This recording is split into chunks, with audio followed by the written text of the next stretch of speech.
Yeah. This thing does work, but it's missing the lariat that you put around the instructor's neck and choke him with, So I think somebody must have left with that. So we rigged one up on our speaker, but it's not easy to transfer from person to person. So I'm just going to hold this for a minute. Thank you for being here tonight, and welcome to the School of Forest Resources Distinguished Lecture for 1995. For those of you who don't know me, and many of you haven't had the problems of being in my class yet, my name is Larry Nielsen. I'm the director of the School of Forest Resources, and I hope I'll see you all in the spring, or some spring, in some class somewhere. Before I tell you a little bit about our speaker, Dr. Michael Dombeck, I want to take just for a minute and talk about the Distinguished Lecture Series itself and why we're here and what it's about. The series is now in its 4th year, and it's sponsored by the Glatfelter Pulp Wood Company of Spring Grove, Pennsylvania. The goal of the Distinguished Lecture is to bring at least once a year a person of exceptional talent, experience, or renown to our campus.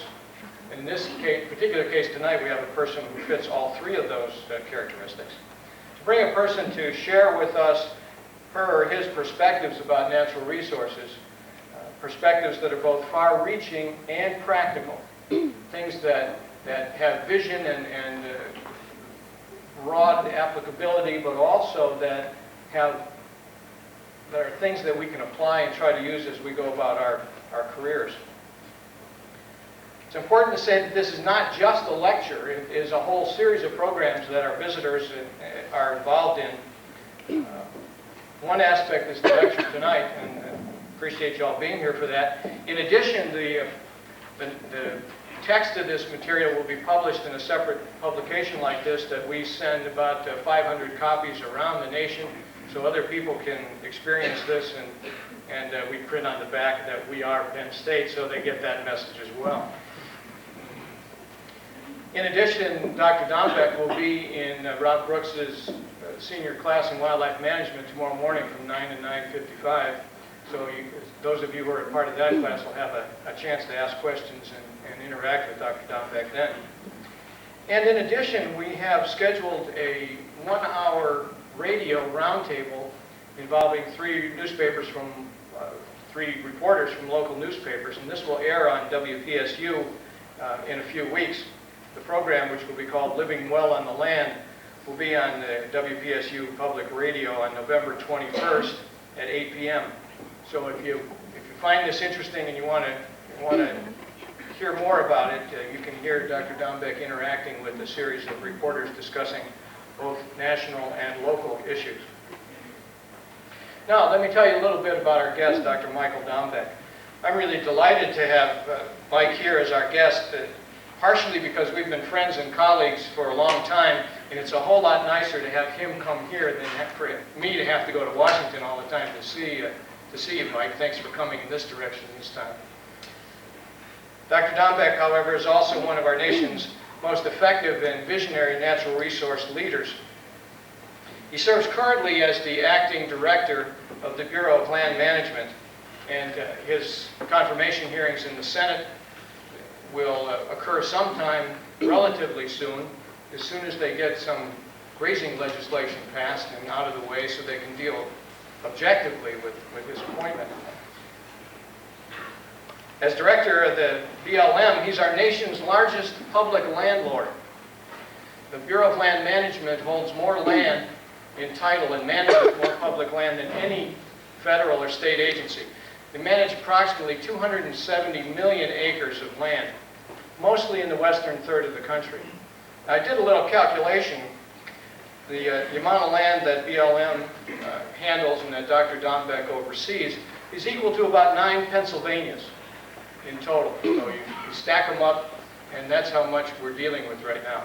Did another calculation, and if we take all the states that border the Atlantic Ocean, it goes from Maine all the way to Florida, all those states, including Pennsylvania, and that almost equals the amount of land area that's overseen by the Bureau of Land Management.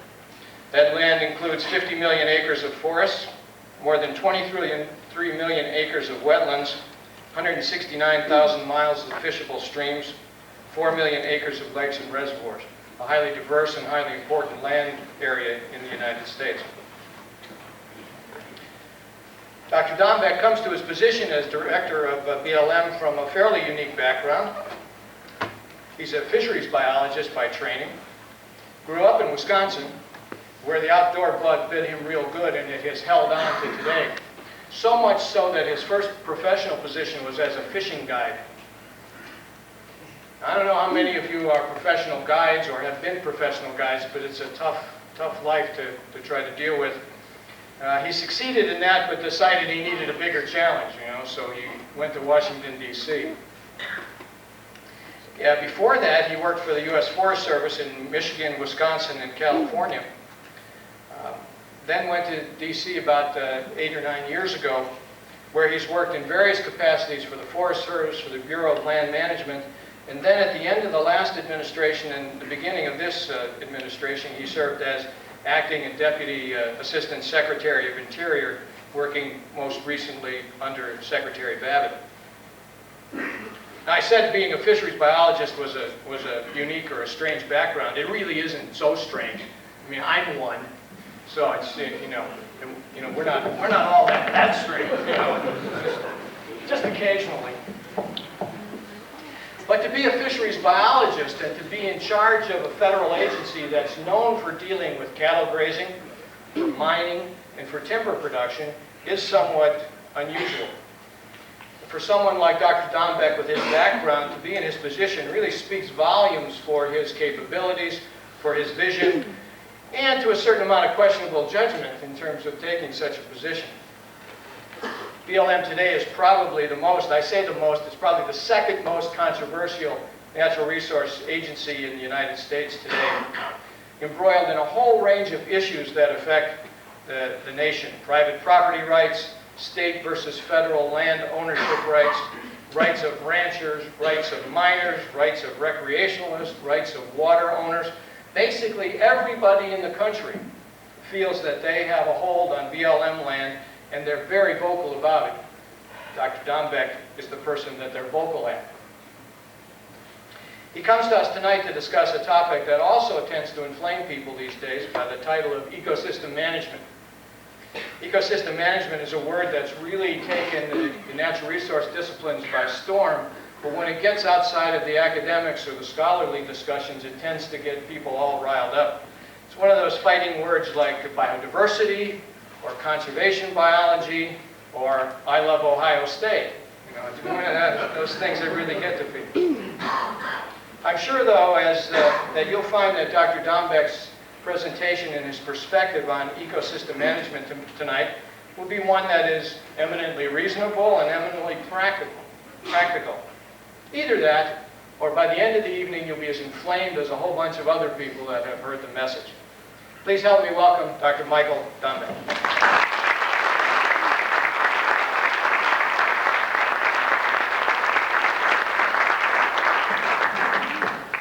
Okay, now for the news. You better be nice.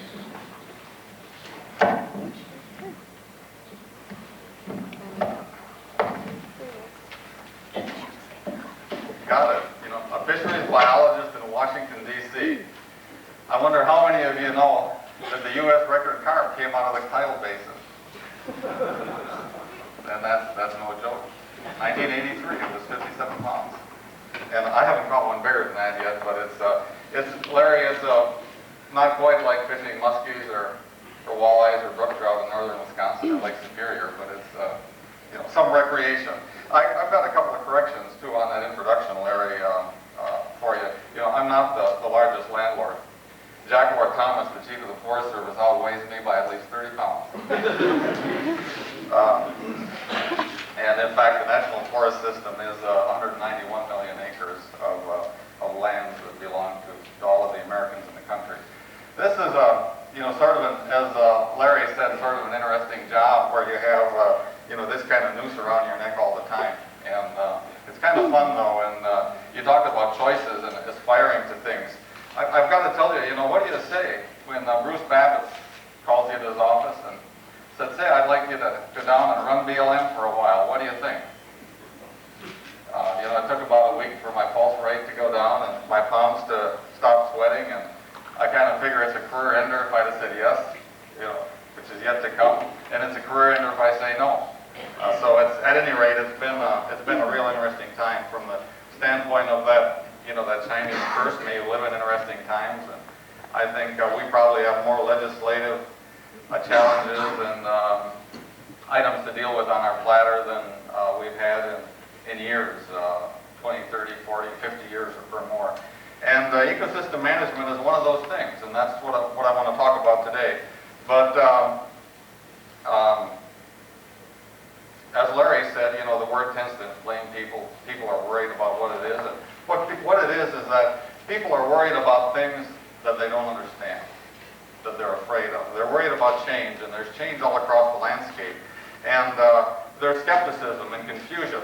And, John Stuart Mill said that each movement has got three phases.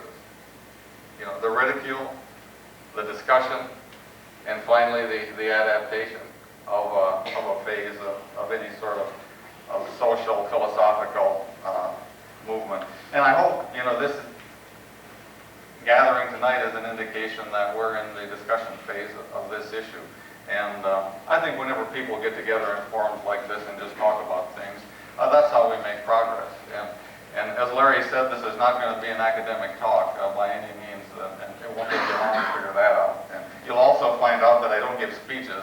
I just sort of get up here and talk, so don't worry about all these pages of notes that I have and that sort of thing, because it doesn't take long for me to wander away from them.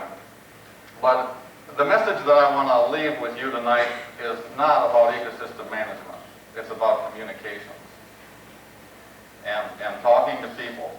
And, folks come to me and they say they may be graduate students, they may be high school students, and they say, well, what courses should I take? And to be successful in resource management or in any job, what do I need to do? And I will say to them, and many of us learned this the hard way, the number one skill that will make you effective at what you do and that will get you ahead is communication. One-on-one, small groups, large groups, written, whatever. Because that's the way you transfer information. That's the way we rally people. That's the way we get people to do things that we want to have happen. And this is sort of the approach that I'm going to take with ecosystem management, because I can tell you, as someone with a PhD and having gone to a school with the Department of Animal Ecology, we tend to be our own worst enemy because we want to classify things. That's what science is all about. Science is reductionist, and we want to classify things, and we want things very specific, and we want sound information behind it, and we tend to end up in our technical world with a fairly small audience that really understands what we do. And the challenge that we have with ecosystem management is to reverse that trend. We've got to get out to the public to talk to folks about things that make sense, because it is a positive idea. And I believe that when you cut through the verbiage, when you cut through the technical language, the scientific terms, and all of this sort of thing, we've got an issue here that people are solidly behind, and it's quite hard stuff. And let me tell you how I was thrown into the cauldron. I got this job about 18 months ago, and the first thing that I had to do is go out and visit members of Congress. And I could just see them, some of them. Every time I said the word ecosystem management, their fingers would kind of turn white and they would squeeze their chair, and they wondered what I was talking about, and they weren't real sure. But as soon as I started talking about things like less soil erosion, better hunting, better fishing, healthy forests, they were on board. And some of the most conservative skeptics were waving the flag for this concept. As soon as I went back into the technical language, started using the words ecosystem management, conservation biology, biodiversity, species richness, all of those kinds of things, they began to become very skeptical. And those are the things that as we work forward with these various things, we've just got to keep that technical language out. And when you really think about communicating with people, would you talk to somebody in another language? And the best communicator talks to people in their language, not your language or my language if you're a scientist, if you're an ecologist, if you're a mycologist, an ichthyologist, a geomorphologist, or whatever kind of ologist you are. You may talk to people in that language when you're at a technical meeting with your peers, but not when we're dealing with the public. And I think this is one of the biggest barriers that we need to break through in academia and science and research and move forward. Another interesting thing about the nature of all of us beasts in here, that if you put 10 people in a room and you put 10 experts in a room and you ask them to come up with a definition of ecosystem management, you're going to get 10 different definitions. So I was in the job about 3 weeks, and I was asked to speak to the Department of Interior Ecosystem Management team. And they said, oh, they got this guy, you know, he's head of the Bureau of Livestock and Mining, the Bureau of Land Management. And he's got a PhD, and he went to a school that had a Department of Animal Ecology, and we're going to have him there to enlighten us. And I really didn't know what to say to them. But I was in the middle of the challenge of trying to determine how I was going to communicate this concept, the direction we were going, that we fully believe in, to the skeptics. And I challenged I didn't define the term.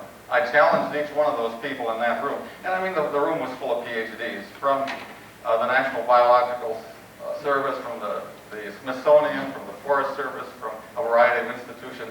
And I told them that if they could convince the skeptics that ecosystem management was a good thing to do, their job was finished. They didn't have to worry about the definition. And that's sort of the philosophy that I took. And contrast this with this definition of ecosystem management. Integration of scientific knowledge, of ecological relationships within a complex socio-political and values framework toward the general goal of protecting native ecosystem integrity over the long term. Now I want to see you go to the pool hall and explain that one to somebody and have them be able to take it home to their family and tell them what it means. Now we've got a challenge. So the other thing that I sort of am on a crusade in this job, and a BLM is an agency with about 11,000 employees and a budget of about $1 billion. And part of what I have to do is to convince the employees that work for the BLM and other agencies, because they've got to communicate this concept to all the people on the landscape. You know, the loggers, the miners, the ranchers, the recreationists, the Native Americans, the mountain bikers, the dune buggy riders, and all those folks that are the hunters, the fishermen. So I decided I was going to go on a crusade. And in fact, I told Bruce Babbitt this. I said, I'm going to go on a keep it simple crusade. Well, he said, you've got the simpleton part down already, so you're partway there. And I'm also going to go on a crusade to try to articulate what ecosystem management is to as many people as I can. And I appreciate the opportunity to talk to you about it here. Plain and simple, we've got to maintain the health of the land. People understand land. People have understood land for years and years and years.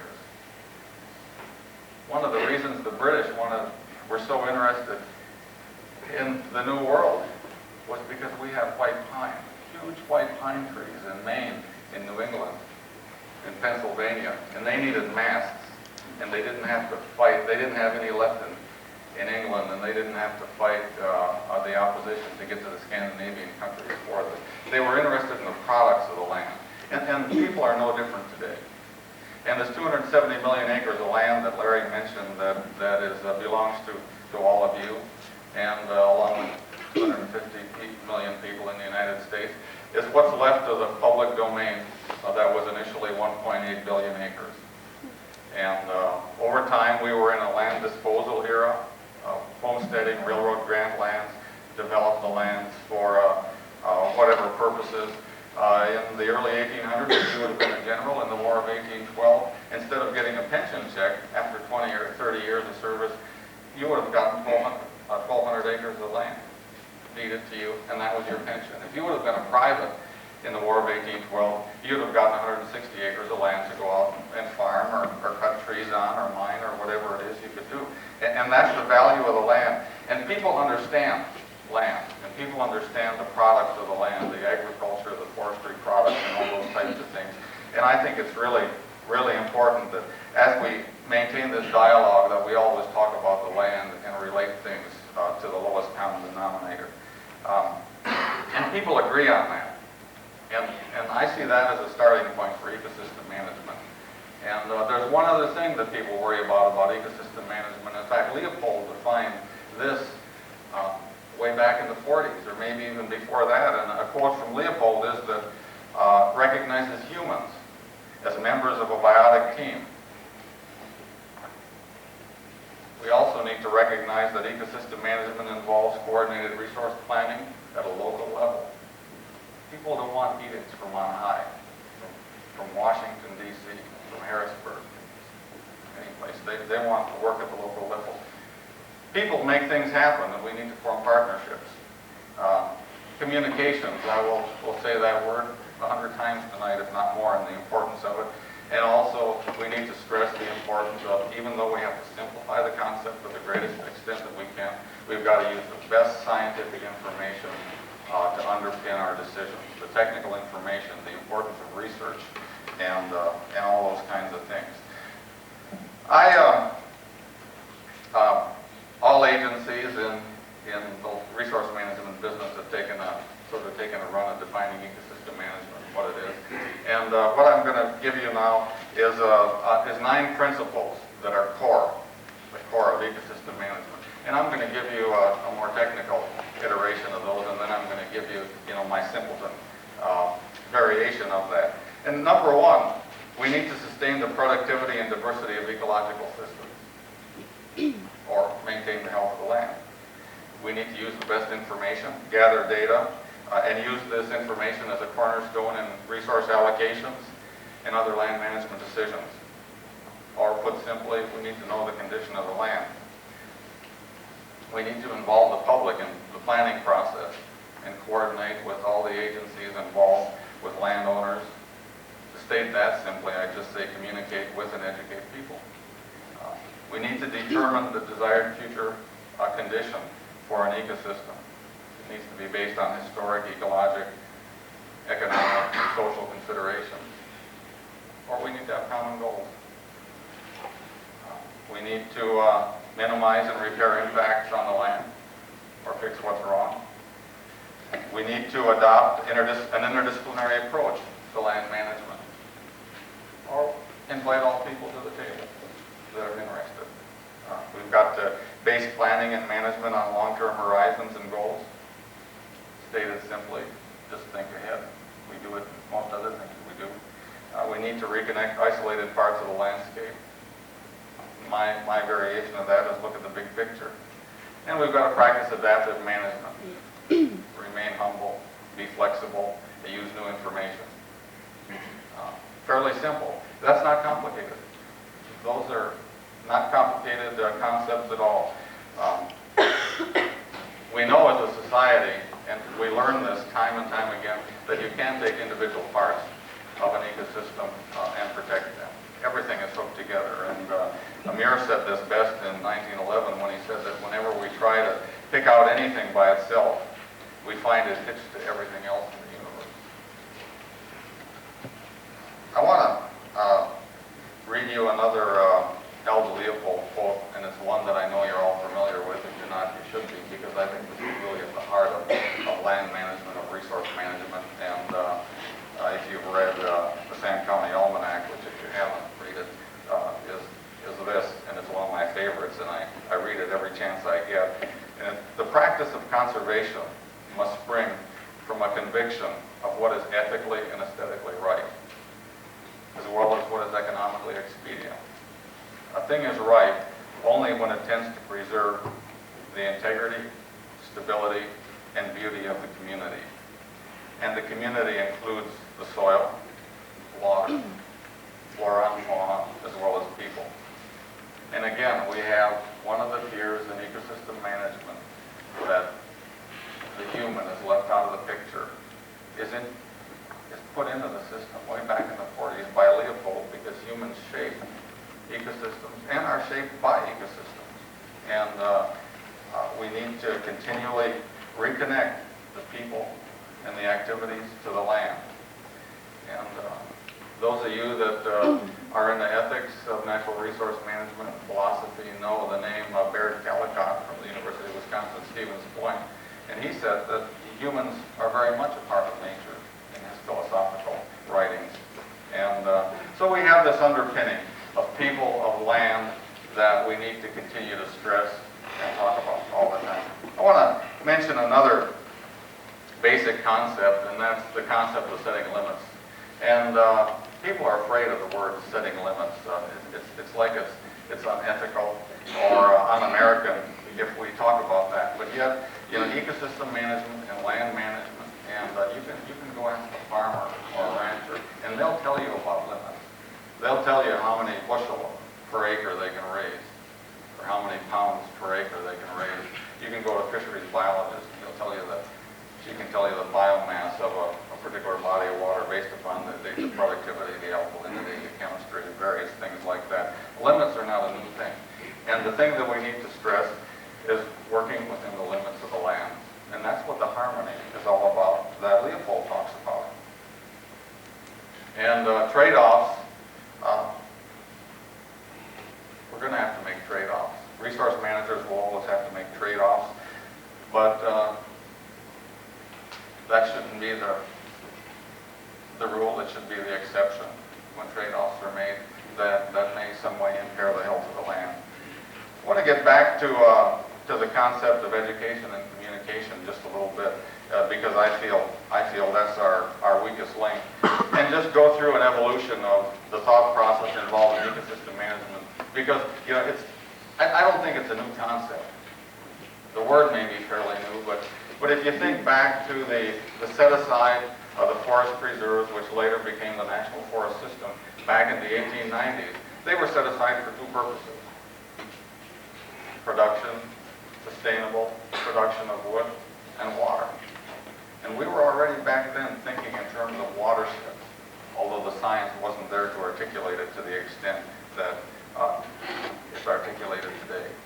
In 1934, the Taylor Grazing Act was passed to bring some organization to the range wars and the terrible degradation that was occurred in the West in the late 1900s to the sort of the livestock at large, the tragedy of the commons issue that occurred.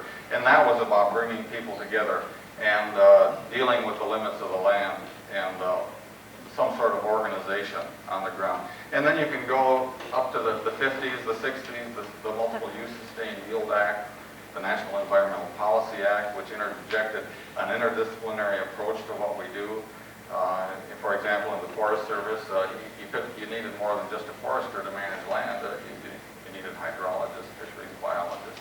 There was concern about the landscape with archaeologists and all the other ologists, the recreation planners, the landscape architects that were involved in this. You had the organic legislation of BLM did not occur until 1976 with the passage of the Federal Land and Policy Management Act, which was the first formal statement of the U.S. government that what was left of the public domain would remain in public ownership for the American people. And then we were truly out of the disposal mode of public lands in that thought process.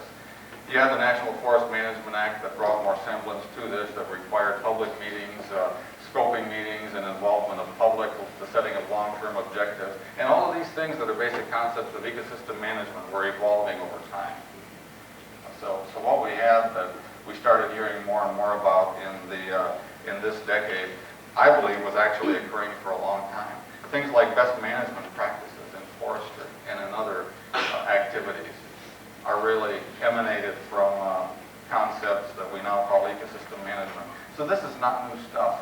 And I believe we have no business scaring folks that are skeptical or not aware of what this is by presenting it as a new concept that we just plunked on that's going to save everybody from themselves, because I believe it's been going on for a long time. And I like to talk about ecosystems in terms of communities, because we've got ecological communities and we've got human communities. Humans are part of that ecological community. And it's just a beautiful flow of the words that both have meaning to scientists and ecologists and everybody else that is involved. I want to tell you a couple of stories and give you some examples. But first of all, how many people here are from west of the Mississippi? How many people grew up west of the Mississippi? Okay, well, there's a few. How many people grew up east of the Mississippi outside of this state? Well, I assume the rest are from this state, so I won't ask that question. You're all aware of the spotted owl issues in the Pacific Northwest and the shutdown of the timber industry and those kinds of things. And people are fearful of that kind of thing. Well, let me tell you another thing that happened in the state of Oregon, in southeastern Oregon, in an area called the Trout Creek Mountains. And they were called the Trout Creek Mountains because there were creeks and there were trout in the creeks. But it wasn't until about 1988 or 87 that we knew what kind of trout were in the creeks. They sent some specimens off. Electrophoresis work was done on these fish, and they were lahana cutthroats, listed as threatened. What do? We got cows out on the creeks. The fish are threatened. We've got to do something from the standpoint of management. It was the perfect recipe for litigation and shutdown by the courts. But it didn't happen. And I can tell you why it didn't happen. Is because the people on the ground didn't want it to happen. The Fish and Wildlife Service, the Bureau of Management, this is 22 square miles of land, decided that they were going to make it work. And that evolved into what's called the Trout Creek Mountains Working Group. And they solved that problem locally. They didn't even have to go to Salem, Oregon, the capital of Oregon, to get the problem solved. They solved it locally through implementation of a variety of restoration strategies, of a placement of water developments away from streams to move cattle away from streams. There were some livestock reductions that occurred. And do you know what's happening today in the Trout Creek Mountains as a result of this? And keep in mind that except for this past year, there's been a severe drought in the west. The willows are growing along the streams like the natives that grew up there haven't remembered. The flow in the streams, the ephemeral portions of the streams, is longer. The riparian zones are greener. The trends in the population of the cutthroats are up. And they're grazing cattle on the land. And nobody went out of business. We didn't have to spend the money in court. The money was spent on the land. And that's an example of people working together at a local community and really making things work. I can tell you what else is evolving in the West, since that's where I spend the most of my time. Watershed associations, local watershed associations are developing and popping up here and there. And I just gave an award to the Coos Watershed Association, which is Goose Bay, Oregon, on the west coast of Oregon. And what you've got is you've got 200,000 acres of warehouser land. You've got national forest lands. You've got BLM managed lands, and you've got a variety of private landowners that want to do things right. And they got together as a group of people, and they're doing it. And they're proud of what they're doing. And they don't need rules and regulations and laws to convince them to do it. But you know, there's one important thing that's changed on the landscape of the West and in the entire country, is that the education that we have today, the technology, the information, is there are all sorts of experts that aren't working for resource management agencies that are on the land that want to help. I've got to tell you, there's another success story in Oregon. It's called the Umpqua Restoration Association for the Umpqua River. The guy that was the catalyst for that is now 71. He's been at it for 10 years, and he's a retired electrical engineer from AT&T. And he just thought it would be a good thing to do. And he rallied folks around together, and the local folks are solving the problem. And there's a tremendous value in local folks doing that, because they become vested in the problem, and they become vested in the solutions. And I've got to tell you one other story. When I was a fisheries biologist for the Forest Service in the Upper Peninsula of Michigan, I was working with the Michigan DNR. They were getting ready to do a total chemical reclamation of a small lake. And they were called Deer Lake in Elder County. Bob may know where that is. There were these 14 people that lived on the lake. They said, well, isn't there another way to do this? I said, well, there might be. They convinced the rest of us to try something else. They got involved. It worked. And there's not a law enforcement problem on that lake, because if you're out on that lake throwing some trash overboard or out there fishing before season, you don't need a game warden. They'll have you out there so fast that you won't know what happened. And now that's government efficiency, getting the vested interest of the people that are there involved. And that's about communications, that's about working with people, just as much, if not more, as it is understanding technical, scientific resource issues. And the most important message that I want to leave with you tonight is as you work your way through classes and write your technical papers and your theses and your dissertations and those kinds of things, remember to keep it simple to the greatest extent that you can. And one of my favorite sayings was Senator Hayakawa from California. He said he got his PhD and it took him 3 years to get over it. He claimed that he had to learn to write after he'd been through school or relearn this. I talked a little bit about the scientific, the sound knowledge base that's required, and I want to stress that again because that's what science and research is all about, to provide the best information that we have. And there's another couple of examples that I want to mention that are really demonstrating how we pave the way with this, and one of them is from the Pacific Northwest, and some of the solutions in the Pacific Northwest is watershed analysis, which provides a comprehensive view of what a watershed, an ecosystem, is, and provides information to assess the status and trends of that watershed. It identifies how to work in achieving common goals, defining objectives locally, involving all the people, so we have a sustainable situation. It helps managers and management establish their direction and the kinds of activities that are compatible with the long-term health and sustainability of that ecosystem. And it also helps in developing long-term monitoring programs. So when you start down the road, how do you know when you get there? How do you know when you've arrived at your goal? And monitoring is one of those things that's tough to fund, but yet one of the most important things that we do. And provides us the information base that we need. Because it's this type of information that will help us head off the train wrecks, help us head off endangered species listings, and those kinds of things, because that has to be the real objective of what we're about in all resource management, is heading off the wrecks that are very costly in terms of litigation and cost to the land as well. And if we do things right, private landowners are going to want to get involved. One of the questions that I get from the property rights people every time I go to the U.S. Congress is, well, are you going to force this on private property owners? And the answer is absolutely not.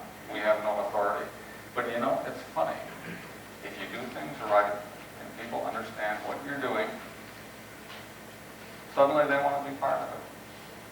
As is demonstrated in the Coos Watershed Association example that I gave, and many others. I want to mention a little bit about the concept of biological diversity, just to kind of give you some examples of how to relate to things that people really understand, and that's another word that people are afraid of. You know that on BLM lands, which is a large part of the arid West, we've got a very, very serious problem with exotic weeds to the tune of about 2,300 acres a day spreading across the West. And it's an issue that is very, very difficult to get people interested in, because you think of weeds and you think, we'll pull this chicory off of the roadside, or leafy spurs up someplace, or wiped out, or whatever it is. And yet it's a very, very serious problem. And for example, star thistle in California and Montana is covering an area probably almost the size of the state.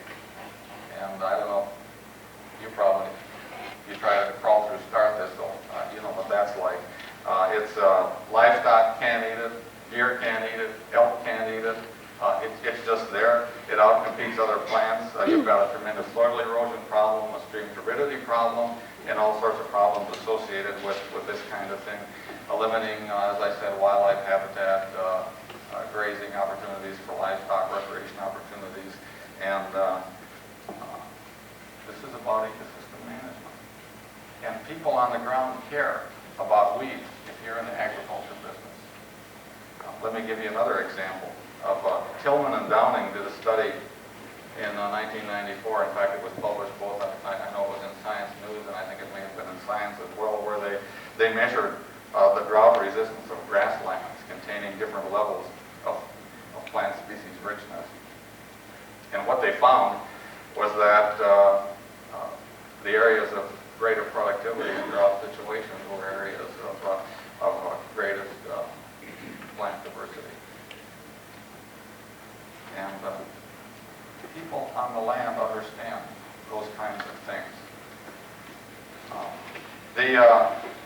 Another term that scares people that we in the academic and technical world tend to use is the word refugia. And I'd like to have you go down to the pool hall and explain that one to somebody and let them think that it's going to be a positive word. Because the first thing that will pop into their mind is a refugee from Bosnia or someplace, and something terrible is going to happen. But do you know that these areas that we call refugia are the anchor points for redistribution of species in trouble? And I'll give you another example, and that's salmon in the West. We've identified through the Forest Ecosystem Management Team, the President's Forest Plan, and other areas, key watersheds that have healthy habitats. And these are the areas where the animals and plants are going to come from to repopulate areas as they heal. And it's a very, very important concept that the public is very, very much afraid of because they don't understand the word. These are the very anchor points, the nurseries, if you will, of for flora and fauna for people to move forward. Well, let me, I want to spend some time talking about what you want to talk about rather than what I want to talk about, but I want to summarize this business about ecosystem management. Number one, know the condition of the land, communicate and educate people, have common goals, fix what's wrong, invite all interested parties to the table, think ahead, look at the big picture, be flexible, use new information, and maintain the health of the land. That's only what's so hard about that. This is white hat business. This is white hat business that we're in resource management, and we need to be proud of it. And we need to carry the word every place we go.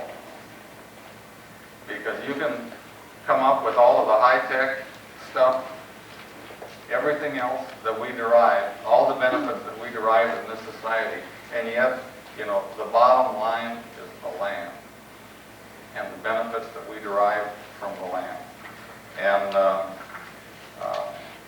And I say to people, you know, well, we've got to identify the ecosystem. And I say, don't worry about the lines on the map.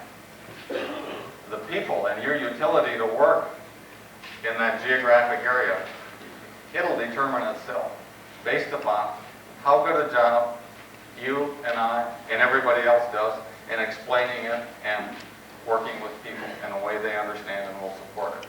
And that's the challenge. And don't worry about the definition. It doesn't matter. What matters is what's on the land and working with people. The definition of ecosystem management that I use when I'm talking to skeptics, I'm going to give you now. More songbirds, better hunting, better fishing, less soil erosion, preserving your recreational opportunities, preserving your priceless cultural heritage, livestock grazing, environmentally benign energy and minerals operations, healthy forests. That's ecosystem management and working with people. Let me stop there, and I'd be happy to answer any questions you have.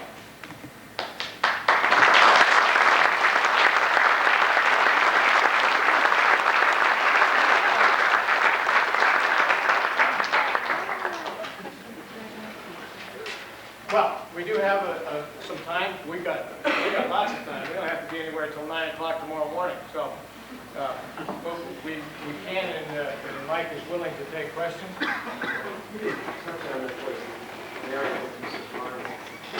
BLM philosophy manages use of fire on its land? We've got a lot of work to do in that arena. Let me say that. First say the question. Okay. The question was, what is the BLM philosophy on the use of fire, I presume as a management tool? We've got our homework cut out for us in this area.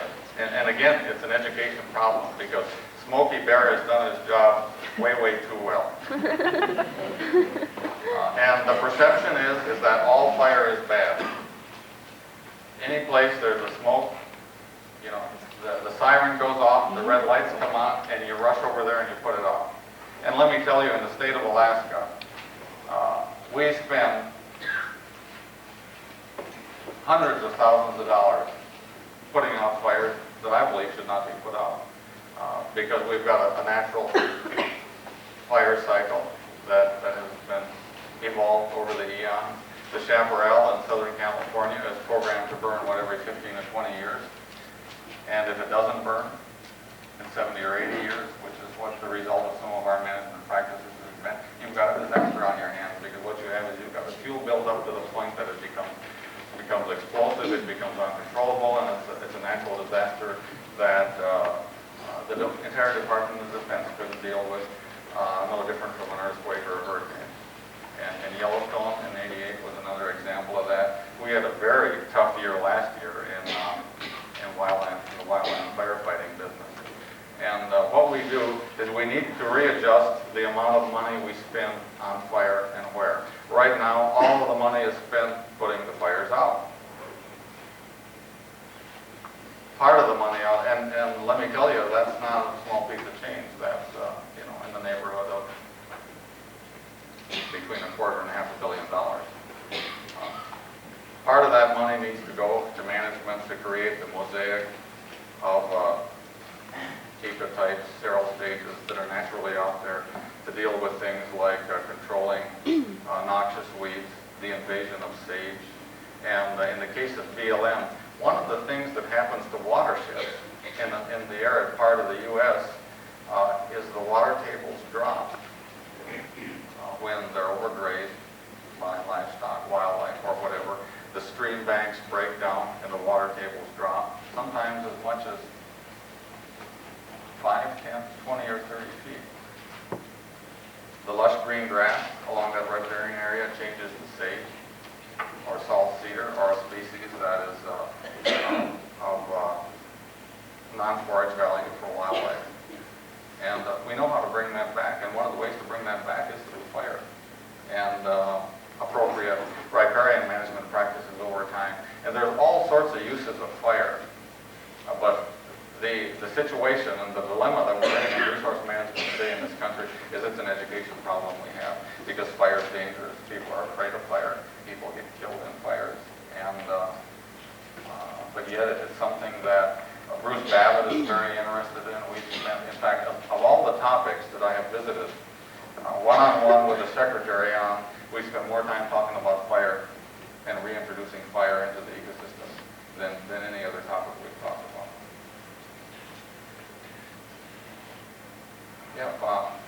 Mike, do we know who brought this term ecosystem management to government? How did it get there? And secondly, do you think it was a mistake to put this label on this kind of management philosophy?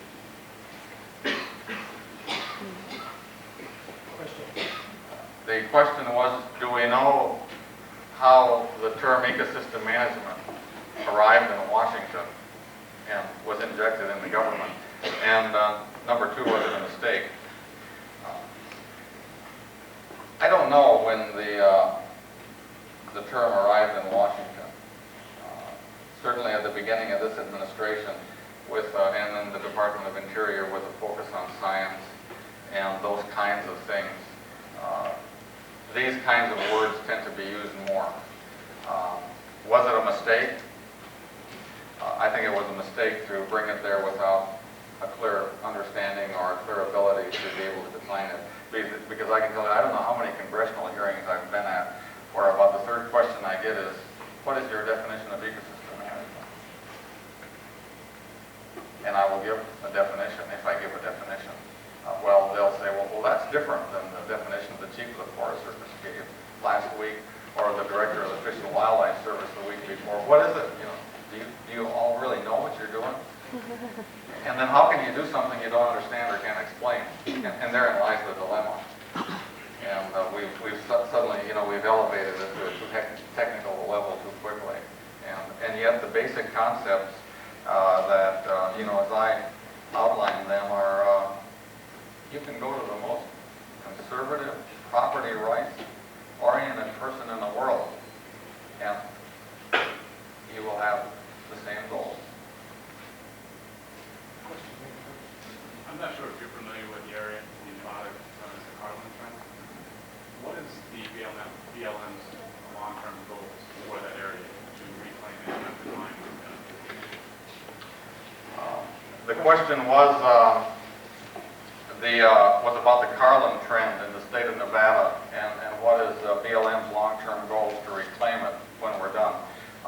First of all, the Carlin Trend is a strip of land in Nevada that contains gold, and it's placer gold that is, with today's technologies, is profitable for companies to mine. And this sort of gets us into the 1872 mining law and the need to have more stringent reclamation standards and to leave the land in good shape. And what I've got to tell you is that some good things are coming out of our relationships with the mining industry in Nevada in leveraging resources to exchange lands with mineral values that the companies have a right to by law. For land, for example, like along the Marys River, where we've got a recovery plan for Lahontan cutthroat, for things like that. So things are going on, but the hard rock mining industry does not have the same legislation requirements that the coal mining industry have. And for example, in the coal mining industry, there's a national reclamation fund whereby from an open pit mine, 35 cents a ton goes into a national reclamation fund. If it's an underground mine, it's 10 cents a ton. And that money is used to reclaim any mining problems anywhere outside of the specific operation at the time. So I don't know if I've answered your questions completely. What I could do is I can get you a mining plan for an operation at the Carlin Trend. If you give me your name at the end of the deal tonight, I'll do that. So you can see the specific requirements that are put on it. The coal mining requirements are fairly stringent. Hard rock is another story. There's a question back here. What do you think is going to happen in water? The president will veto anything that... Question was... Okay, the question was, what do I think will happen on the Alaska National Wildlife Refuge with regard to oil exploration? And, the president will veto any legislation that has that attached to it. That sounds like the kind of question you get at a press conference, or the kind of answer you get at a press conference. Oh, buddy. Other questions? Yeah. I'm a little bit concerned about the approach you're taking in regards to sustaining the land. And I realize that you're taking that interdisciplinary approach. Could you go about it in a way where private landowners can keep their property, but you give them a tax break if they preserve the land and restore the business? Okay, the question was that she's a little bit concerned about the way I'm going about this, and can we better, and the concern is about the long-term sustainability of the land, and is there an opportunity or incentives for private landowners to use practices that would further that goal. Number one is agencies like like the Forest Service, like BLM, like the National Fish and Wildlife Service refuges, the Bureau of Reclamation Land. We have no authority over private land. But what I'll get back to, the whole concept of sustainability, of long-term productivity, is part of the education process that people need to appreciate. And there's a cultural change that's occurring in the United States with regard to this. Moving across the land and harvesting whatever is there and leaving and going on and on and on. Those days are over. What happens if you've got to live on that land for 3 or 4 or 5 or 6 generations? And that's the mentality that I think we have been moving toward for a long time. The concept of long-term sustainability, I believe, is a corner to ecosystem management, and it's got to be a cornerstone to everything that we do if we care about long-term sustainability and productivity of the land. Even if you're talking about forestry management practices where your rotation is 250 years, it's still something that you've got to do. As far as so I think that's an important concept that we need to articulate every place that we go. From the standpoint of incentives, there are some, not very many, but one of the best incentives, I believe, is people understanding what's best for the land, and they want to be part of a process that encourages that. You don't manage a stream on 40 acres. What's upstream and downstream is very, very important.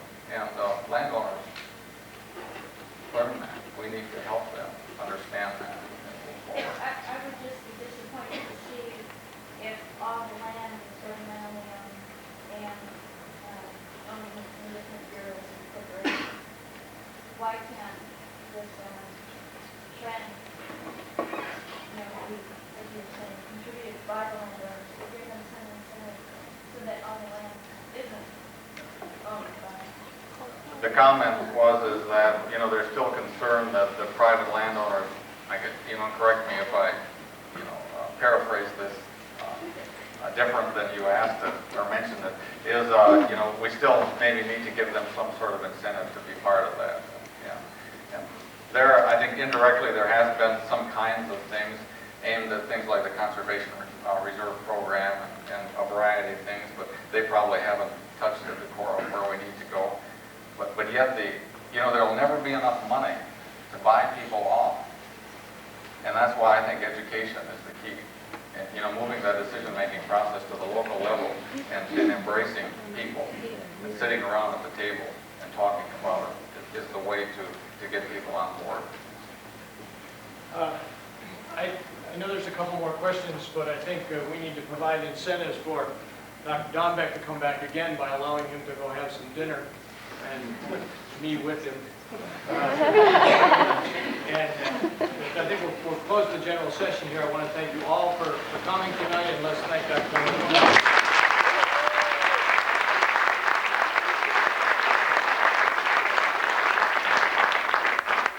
Anyone need a ride somewhere? I got a bike. You can take my ass home. What's up, I'm just